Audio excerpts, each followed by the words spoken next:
This week, we welcome Mark Ralls. He's the president and chief operating officer at Acunetics, discussing the evolution of enterprise web apps and its impact on web security. In our second segment, we welcome Brian Kelly, head of Conjure Engineering for CyberArk, for a technical segment on secret lists and the end of application secrets as we know them. In our final segment, we're going to air a pre-recorded interview with Steve Wiley. He's the general manager at Black Hat, discussing an overview of Black Hat USA 2020 for the first time being an all-virtual event. Stay tuned for all that and more on this episode of Enterprise Security Weekly. This is Security Weekly, for security professionals, by security professionals. Broadcasting live from G-Unit Studios in Rhode Island, it's the show where we talk security vendors and aren't afraid to name names. It's Enterprise Security Weekly. Today, every business is a digital business. Most of us are migrating workloads to the cloud, adopting DevOps tools, rolling out RPA software, and supporting a remote workforce. While opportunity is great, so is the risk of advanced cyber attacks. Many high-profile breaches start with a compromise of privileged credentials. CyberArk is the #1 leader in privileged access management. Talk to CyberArk today to secure privileged access for humans and machines across hybrid and cloud environments and on endpoints. Learn more at securityweekly.com/CyberArk and stay one step ahead of the attackers. Detecting and responding to threats in the cloud is harder than doing it on-prem. Even when you do have the visibility you need, legacy security workflows weren't designed for the speed and complexity of cloud environments. Cloud-native security solutions from ExtraHop are purpose-built to spot threats across the hybrid attack surface, provide detailed investigation steps, and help you automate response. Request your 30-day free trial at securityweekly.com/ExtraHop. Welcome to episode 191 of Enterprise Security Weekly for July 22nd, 2020. I am your host, Paul Asadorian, joined by Mr. Matt Alderman. Matt, welcome. Good afternoon, Paul. 3 interviews, which means we're going to have a long news segment next week. That's right. I was so bummed because I had all this new functionality in our software to do news articles, and I didn't get to use it this week. It's okay. I have some already flagged and ready to go. Also, I have my Captain Obvious moment that when you upload to S3 when you're in Amazon's cloud, it's really fast, like a lot faster to uploading outside of Amazon's cloud. I was like, wow, I'd never upload a video that fast before. Oh, yeah, Captain Obvious. So, a couple of quick announcements. We're looking for high-quality guest suggestions for all of our podcasts to fill up our basically recording schedule for the year and years to come. So, get your guest suggestions submitted, gets them into our database, securityweekly.com/guests, and we have a formal process for constantly reviewing those as well. And I think it's worked pretty well to get a lot of good guest suggestions and good guests on the show. So keep them coming, securityweekly.com/guests. Mark Ralls is the president and chief operating officer at Acunetics, a world leader in web application vulnerability scanning. In his role, Mark leads several functions, including the company's marketing team. Their landing page is securityweekly.com/Acunetics. You can go there and get a lot more information. Mark, welcome to the program. Yeah, thanks so much for having me. Happy to be here. Nice to have you on. I wanted to start, well, Mark, let's start with just a little bit about your background and how you came to work for Acunetics. Oh, yeah, for sure. So I actually joined, I've got a long history in software. I spent a lot of time earlier in my career at a software company. A lot of the audience probably is familiar with SolarWinds, who makes IT management software, and really kind of cut my teeth there in a number of functions, and then spent some time at Vista Equity Partners, which is a large private equity firm that invests in nothing but software companies, and left Vista with the idea of getting back on the operating side, which I really love. Where you're able to really get in the trenches and make a difference and move the needle.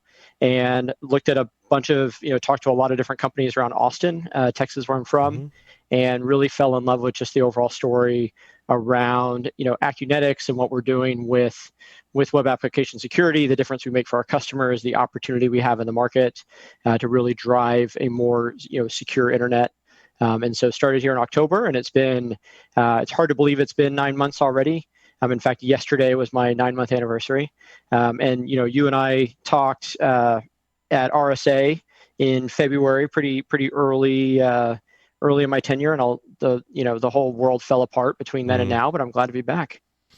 Awesome. I was going to say 9 months, 4 to 5 of those months have been kind of a blur for everybody. So, Absolutely, yeah, absolutely. It's our whole organization went remote, so I wear a lot of hats at Acuinetics, and one of those is also the HR hat. And so, all of the policies and procedures around remote work we put in place, how we've just been able to really respond and continue, serving our customers, and really just the team hasn't missed a beat. I've been, just exceptionally proud of the work of the team, especially and with everything that's happened. But it's a team with a really strong kind of commitment, really strong work ethic, and really strong focus on delivering great outcomes for our customers. And that's what we've continued to do, which is a lot of fun.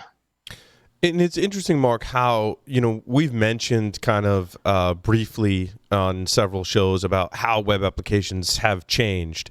I think it's a good place to start because you've got, I think, a lot. You tell that story better than I've kind of just mentioned it. Like, we used to have static web pages and then some CGI, and now we're fast forward. Now we're doing all this crazy stuff, right? But you've got to express that in a much more intelligent way that I've just kind of mentioned it, right, as a reminder that web applications certainly have changed, right? Yeah, absolutely. No, it's that's one of the things that I really enjoy, and as I went through the interview process and really trying to understand what the opportunity is at Acuinetics and what the opportunity is in web app security, I've really got to it's something of a compulsion. I've really got to understand what the big picture is, and it's a and so it's very interesting. When we were at RSA before, prior to going on the air, I was kind of peppering you and Matt with questions about, here's what I think's going on, and here's the big picture that I see, and do you guys see the same things, and what do you think? And you've been in this much longer than I have, and it's really been fun to really develop that deeper, and we've really started to tell that story much better internally within Acuinetics to our employees, so they see the big picture. We've also been, and then we're also now, and with my marketing hat on, trying to do a much better job of telling that externally. And so I think it's really interesting as you stand here in 2020 and you think about what you're able to do through the browser and what you're able to do on the web app, on a web application today, that you don't, to me, none of that is, you never kind of question the fact that virtually any application that you want, whether that's an enterprise application or a consumer application, there is a web app. It's you just take that for granted, but that it's really, easy to forget. It wasn't always the case. And so if you just go back to 2005, and 2005 is a good year to pick because there's a lot of important things that happened that year. It also happens to be the year that Acuinetics was founded. But if you go back to 2005, there were 50 million websites total, globally. Right. And but you even go back a little further than that, right? Like, web pages were static. And if I think about, we talk about APIs in just a second, but APIs to me at that time were between local applications. Like, I can remember rewriting some things for upgrades very early when I was still in college in my career, and it was an API, and they were really just for applications to talk locally on the system. It had nothing to do with web technology. That was new fancy stuff that we were just trying to figure out, back then. Oh, absolutely. Yeah, my first one of my job offers out of undergraduate back in 2001 was actually to go work at Accenture, which until quite recently had been Anderson Consulting, if anyone remembers that name. But in a lot of that was going to be just flying from place to place and doing custom integrations and custom development, because in those days, again, you wanted PeopleSoft to talk to whatever your kind of pick your other piece of software, your manufacturing system, whatever it is. You were going to have a team that custom built the PeopleSoft side, that custom built the other side of it. There were no out of the box integrations. There was no Zapier. There was no Force.com. Like none of that existed. There was some driver in C that I had to convert to a different processor architecture and version of a language or something like that, right? Like that was integration. Yeah, you're converting DLLs. It's a total nightmare. In 2004 when I started ControlPath, my first startup, It was static web pages. I remember Yeah. the contractor we hired, and you literally click the link to get to a page to fill out a form. Then I hired Sean Malloy in February of 2005, and the rest is history because we went full Ajax, JSON, early on building interactive web pages. So 2005 is a perfect timeline. It is, because to kind of set the stage. And I think also that was the year too that you saw a lot of web application scanning companies such as Acunetics start coming on the scene. I remember being at security conferences that year, kind of seeing those folks for the first time, and they were very much small startups at that time. And the ones that I visited, at least back then, like HP bought one and IBM bought the other, or something like that. Like they were swallowed up immediately. And that was the market at the time. And largely they were looking for cross-site scripting and SQL injection in web applications. And like really, that's all they had to do back then to be really effective. That's right. Yeah. Web inspect and app scan. Those were the two way back in the day. That was it. That's all we had. Absolutely. And the funny thing is, you mentioned Ajax. If we go further back than 2005, you can't say Ajax because no one had said Ajax. And one of the interesting things as I've done more and learned more is so I had in another part of my career been in consulting in Chicago at Boston Consulting Group, and some BCG Chicago employees had left to spin out and form this company called Kayak. And kayak.com actually made a big splash in 2004 it was one of the with big, what was Ajax, but not called Ajax. And that was, people would go to the Kayak website, and it's like, it was amazing. You could update your dates, and the listings just update. And now, of course they do. But it was like one of the first really popular like single page applications. Absolutely. Agreed. And also, we used Acunetics back in the day too. Like when scanners started coming about, I remember doing a lot of pen testing. We would use Acunetics pretty much exclusively. So kind of a shout out. Now they're a sponsor on the show, but back then that was we also used Acunetics as well. Yeah, for sure. And again, like you say, back then it was kind of very straightforward vulnerabilities. You're scanning very straightforward applications, and so what's happened. 15 years seems like a long time. It seems like the blink of an eye, kind of both together. But again, you go back and there's no AWS, back then. It came, shortly thereafter, but there's no, GCP, there's no Azure, none of that happened or came to be. And so you've seen, those platforms come on the scene all leading up to 2010. Again, you see, by 2011, you're talking 500 million websites as opposed to 50 million. So you've got a 10x already. And then there is all this, very, I kind of, came of age computing wise in the late 90s when it was all about, Linux and people talking about, Linux and Microsoft saying, why would you ever use Linux? Because, it's why would you ever use open source? Because, who do you sue? And there's a separate question of you actually want software that works, not to sue anyone, but that's not the way Microsoft saw it back in the day. But the cloud was somewhat the same way, where people are saying, well, why would you expose your private data, on the cloud? And then, or why would you, outsource your mission critical application? And then you fast forward to 2015 when Netflix announces after, a multi-year process, they're now fully on AWS, right? Which is that's just a huge development, and you don't, you can't conceive of higher load and more demand than that. And if now, the public cloud has taken that on, and then, Spotify moves to GCP a few years after that, it's you kind of look at that. Another and you're like, interesting stat, Mark, that 83% of web traffic was API based in 2018. That's right. It's amazing. Talk about amazing. We took all the way from single page applications. That's really not a whole lot of time. In computing, I guess it is, but that's a staggering growth in. It is staggering growth. Number so it went from dynamic, zero, right? Yeah, zero to 83% by 18, and I'm sure it's higher today.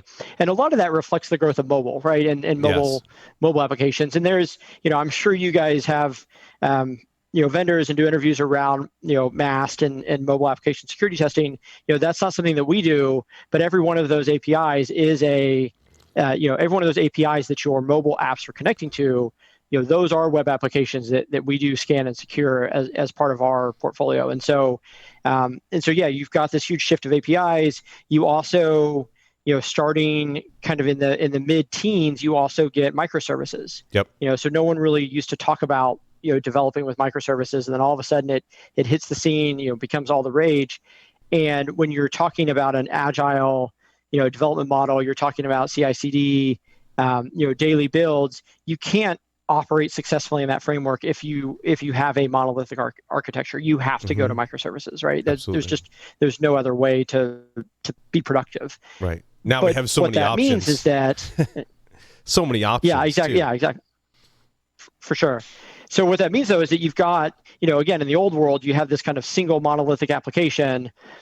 Now you've got this application that is built with microservices, which means basically it has a bunch of internal APIs, for lack of a better term. And, you probably have a mobile version as well, and you're integrating with other applications. So you have all these APIs. And so you're not going one-to-one, you're going one-to-many. And in fact, and then compound that again, Mark, what I was thinking about the other day is, I'm like, a lot of these orchestrators are web applications that you're implementing to help you build a CI/CD pipeline to publish your own application. Right. So it's everything you just talked about. Plus, you're going to have some other applications that are probably open source, maybe some commercial, but there are more applications that you have to secure and scan. Right. Jenkins, I was looking at Jenkins today. I'm like, we should probably pay more attention to that. And that's like an application that supports the production of our application. And you have more and more of those every day. Well, Paul, it is turtles all the way down. Mm-hmm. Yes. I have to say, no, but I think it's it's interesting. We had a customer reach out today that I was speaking with, and they said, they're kind of going through the evaluation process, and they're saying, well, we have 30 applications, and I said, okay, well, we need to kind of get under the hood on that. Like, I know you think of that as 30 applications, but what is that really? And they said, okay, well, it's the developers came on, they said, no, it's actually 300. And so like, wow. And why is it 300? Well, it's APIs and microservices. And then, the developer adds on and he says, okay, well, in a few months after this next release, it'll be 3,000. And the management team was like, wait a minute, are we going from 30 to 3,000? And the answer was yes. Well, no, it's still the same 30, but it's actually 3,000, web applications. And that's just it's funny that it came up this morning because I knew I was coming on today to talk about this very topic, but that's what enterprises around, every enterprise in the world is facing that challenge, right? That your old, what used to be 30 applications is now 3,000. And if you're the CISO and you're responsible for, information security, you're responsible to tell your CEO, to tell your board, to tell your investors, we are secure. Well, how do you do that when now you need to scan these 30,000 applications, and you probably have the same, one or two or three security guys you always did, or maybe you're lucky if you even have a full-time resource just around web application security. Maybe it's just a fraction. Like, how do you even secure that? Yeah, Matt. Yeah. Well, I mean, to your point, Mark. I mean, an application used to be a single URL running basically a monolithic piece of code on a single server, usually in your data center. In microservices and containerization and all the things we've seen, it's still that single URL, but the subcomponents under it are just massive. And you think about the proliferation of all the underlying components in these endpoints, and then all the API communication in between them. We forget about what the application really looks like today. Absolutely. And then you compound that, we brought up single page applications earlier. You compound that with, this isn't just marketing microsites, right? You're not just worried about, some guy in marketing like myself who spins up some microsite without asking permission or without going through IT, and it's not properly secured. Maybe it has, form submissions are going into your central contact database. So you actually do have, risk and exposure there, GDPR, whatever else. Okay, that's one thing, right? And that's a microsite, but it's kind of secondary to your core business. But then because of the rise in single page applications, because of the changeover from the OS, the browser as being this kind of dumb window into a static web page, now the browser is almost an OS in itself. Your crown jewels, companies kind of crown jewels applications, customer facing, high value, those are also moving, are becoming web applications. And so again, your attack surface is multiplied 10 to 100x. And it's also chances are your most sensitive, meaningful, relevant assets, where you have the highest reputation risk, that's moving too. And DAST is really, as we've kind of established, I think the perception is that it's not effective, right? But when we tell the story in the context that we just told this story, like, what would you do without it? Basically, right? Yeah, you would exactly. have no idea what your attack surface even looked like, let alone putting things in place to help secure your applications at that point in time, and then also moving forward. Absolutely, and I think that's a really interesting story, and this is where I think you guys can tell it better than I can, which is the perception of DAST tools historically, where they started, what they did at first. Again, at first it was cross-site scripting, it was SQL injection, not a whole lot else. A lot of DAST tools were slow to adopt have the ability to do complex authentication, Selenium scripts, to be able to scan React or Angular, modern frameworks. DAST tools didn't always kind of keep up with where they should be, and I'm very proud as Acunetics, we've consistently been on the cutting edge.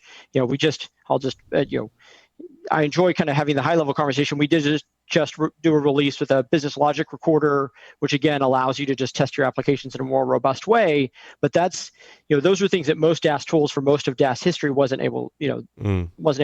Mm-hmm. And so you kind of looked at it and said, okay, that's kind of a useful tool, for my pen testers or for my red team, but that isn't like a critical component of my security. And you know what? If I maybe I'll use this DAST tool this year, and next year I'll use that other one, because now I'm getting a different views and different kind of using different engines to look at my stack. But where we're transitioning is where, again, you've got this 100x increase. It's your most important websites, and as a CISO, if your responsibility is to be able to say, I understand our attack surface, I understand our perimeter, and I know I have a prioritized set of things that I am securing, you can't do that without DAST, right? You can't run SAST on an application that you don't know you own, or you don't know where the repo is, or you don't know who the developer is. SAST is SAST is a wonderful, wonderful technology if you know those things, but that's not the world. Increasingly, that's not the world that a CISO is living in. Matt. Yeah, I think the challenge is most people don't know how many applications they have. I mean, this was a problem when Paul and I were doing our research on the whole application security side when we were at Tenable. I mean, we knew that, look, we could build a DAST, we could buy a DAST, but you still had to figure out what you were scanning. And so that whole application discovery component and understanding how many applications you have, where are they, and then be able to classify and scan them is still a big challenge. We were talking on Application Security Weekly earlier in the week. Look, we've seen a lot of focus on the static side of the house, SAST, SCA, and really understanding security from that perspective. But that's great if the applications went through that process. Some of these applications are legacy. They've been around for a long time, and there's a whole new set of concerns when those applications are running in production. So the runtime side and DAST and those types of tools still have a very important place as part of what I think is a very complex application security ecosystem now. And more of those applications you want to be public facing now, with everyone working from home, is the feedback that I'm hearing as well, that in the past few months, there's been a lot of people moving apps up into the cloud. And as we all know, you're not taking a legacy application in a short period of time and making it cloud native like overnight. You're basically taking that and plopping it in EC2 and opening up some ports in your VPC so people can access it, right? And if it hasn't been scanned by a DAST, or the last time it was scanned was a year ago, that you definitely want that in the mix. Oh, for sure. No, and I mean, if you think about the CFOs that I grew up trying to get approval from to put something in the cloud, who intrinsically said, why would we possibly want our data or customer data to be on a public cloud environment? Like everything that their instincts told them was, we are safer and it is less risky if it's in our network, and our network security is protecting us. Well, now you're going to have a whole generation of people who grow up thinking, what do I do if no one can get in the building? Right, which is a crazy thing to think about, but that's the world we live in. Which is, if someone can't go in the building, are we still going to be able to maintain our applications? Which means, we should see an acceleration of movement to the cloud, even beyond the wholesale shift that's already happened, and all of that is outside and is unprotected by all the network security investments that companies have made, largely speaking. And so again, how do you, in this world, which I keep calling it a new world. It's not. For many companies, I'm telling them something that they knew was happening 5 years ago, but it's amazing how much this is really starting to hit home, that the way we viewed security for the last 15 years, or heck, the last 30 years, we have to completely reevaluate it. And again, that's where I feel like DAS tools are getting their time in the spotlight and really starting to show their value. And that's one thing. Again, just to plug Acunetics a little bit, our 360 product has a very sophisticated discovery, functionality discovery module in order to identify all of your web assets, everything you should be securing. You give it a domain, you give it an IP address, and it's going to run all that discovery, assemble that laundry list of here's things that could exist. And I was talking to a customer a few months ago, who became a customer in part. They were actually part of a complicated carve out of multiple companies. Investment banks were involved, Goldman Sachs, big consultancies, tech consultancies. And about 3 months after the new company was all put together, they realized they had like 45 web applications that nobody had realized are part of the new company as part of this carve out. And that, was this kind of, OS moment where they said, well, what else is out there? On a conference call, someone forgot to mute. Well, yeah, and so they run the first security scan. Yeah, that's the same company. They run the first security scan of all of their web applications. They do a big conference call with the global development team. Someone doesn't mute, and yes, it's kind of expletive. We have that level of vulnerability out there in our web apps, but they would have no way of knowing without Acunetics or a similar DAS tool. Well, and I think also your other story was around the developer's perception of the DAS tool and being in the process, which I think has greatly changed as well. I mean, as a developer and security person, I see that change firsthand.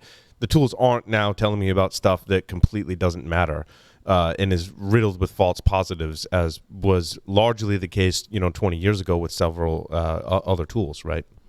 That's right. No, that's exactly right. And that's false positives have always been, kind of the plague on the effectiveness of a real web app security program and a real effective DAS tool. And that's something, again, that we've made just massive investments in, both in your Acunetics standard and premium products, also in our 360 product. All of them feature the ability to verify vulnerabilities, and so that when you're handing that vulnerabilities to a developer, it is truly a problem. So no one's slashing your tires, right? Right, exactly, and that was So you like this story as much as I do. I couldn't believe this. I was like, oh my god, I can't believe this. So we talked to this one customer. This woman had come in first on a contract basis to stand up their web app security program, and when someone in the senior in the dev org found out who she was and what she was doing and why she was there, his comment was, "I hope you didn't drive because I would worry about your tires. Like, I hope your car isn't in the parking lot. I would worry about your tires, that someone's gonna, slash your tires." And then you fast forward and she became a full-time employee and drove this phenomenal kind of change in culture to where now, people aren't getting, people get angry if they don't get their reports on time. To know, totally they almost, it's their badge of pride. Like, we got, we stand clear. Yeah. Exactly. Yeah. Now, you also mentioned, Mark, that you're using kind of a business flow tool. I think one of the big challenges with DAS was the concept of black box testing, right? But when you start to understand the flow of the application and you can start testing certain business processes within the app, you can also, I think, get much finer tuned results and more valid results of what is potentially risky. Does that move you more from a traditional DAS more into kind of an IaaS type of solution now, because you have some of that understanding of the actual application? It does. Yeah, it does. And that's something that we're constantly working on, even just in a pure DAS context, providing, the developer with much greater detail and understanding of this is what the this is what the scan found, and this is what you should be looking for and going after and seeking to remediate. But then when you layer on top of that AccuSensor, which is our IAST, that's our fancy name for our IAST tool, you layer on AccuSensor, and now you are really getting precise and pinpointing, and really, in many ways narrowing the gap with a SAST tool to be able to say, to the developer, this is exactly where you should go. But the other thing that we've invested very, very heavily in, and I think our 360 product, our enterprise-focused product does this better than in our opinion, anyone on the market, which is with our two-way CI/CD integrations. When a developer completes their commit for the nightly build, we run a scan overnight based on the fact that that scan's automatically triggered. No one needs to do anything special. We've seen the code commit. We're going to scan it, and then if that commit generated some sort of issue, the ability to create a ticket for that exact developer who did that commit the day before. So you're not finding out, as we like to joke, this isn't your SAT score you get in 3 months and you find out how you did. This is as close to real-time feedback as we can get, to say you did something yesterday. It introduced SQL injection. It introduced cross-site scripting. Pick your favorite OAuth.10. You need to go back and take a look at this. And so with AccuSensor, it's even down to here's the line of code. If you don't, even if this isn't somewhere you have AccuSensor deployed, knowing the commit you did yesterday created that. What we find from developers is a really high level of engagement and really pull to say, I want that because I want to write secure code. I mean, developers want to write the best code they can. When you give them that near real-time continuous feedback, you see great adoption. Outstanding. Anything else you want to tell our audience, Mark? No, I think the big, again, just to go from an Acunetics point of view, I mean, we are more than happy to provide, demos, and to get into a pretty complex demo environment to be able to show, customers, this is what it would look like. This is the benefits that you would see, whether that's in our premium product, whether that's in our 360 or enterprise focused product. But the idea for us is really, working with, our customers to really help them secure their entire process. And that's more than just giving them a piece of software. It's also making sure it's adopted and creates value within their organization. We do extended, proof of concept trials, through the sales process so that you're really seeing what you're going to get. And in fact, those POCs just convert straight to your production instance. If you do end up, choosing to buy, which fortunately many people do, and that it's a really just kind of low friction way. If you're thinking to yourself, or if you're up at night going, I don't even know where I'm vulnerable. I don't know how many web apps I have, or which one of those could be, which one of my legacy apps have an unpatched WordPress plugin that's creating a huge vulnerability, much less, hey, we've just moved our crown jewel app into a new framework our team isn't familiar with. Have we introduced a security vulnerability? We can help with both, right? We can help, really kind of give you that comfort level to be able to sleep at night. And that's what we're passionate about. That's what we spend all day, every day, eating, breathing, sleeping, dreaming about, is just how to drive web security. Thanks so much, Mark. And for those that want to learn more, you can go to securityweekly.com/Acunetics. That will conclude this segment. Stay tuned. Another interview coming up next.